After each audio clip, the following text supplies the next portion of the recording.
هذا ما قاله السلامي بعد تأهيل الأردن لكأس العالم. ولكن قبل الخوض في التفاصيل نرجو الاشتراك في القناة والضغط على زر الإعجاب.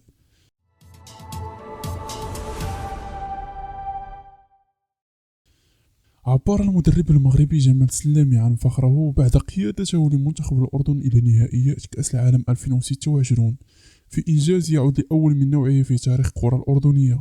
وجاء التأهل الشامي قبل جولة من نهاية التصفيات الآسيوية عقب فوزهم الكبير على منتخب عمان بثلاثية نظيفة، وتزامنا مع فوز كوريا الجنوبية على العراق بهدفين دون رد. وكتب السلامي عبر حسابه الرسمي على انستغرام قائلا: المجد ينتزع ولا يعطى إلى المونديال، في إشارة إلى حجم التحدي والجهود التي بذلت لتحقيق هذا الحلم. ويحتل المنتخب الأردني المركز الثاني في المجموعة الثانية برصيد 16 نقطة خلف كوريا الجنوبية المتصدرة ب 19 نقطة، فيما يأتي العراق ثالثا ب 12 نقطة.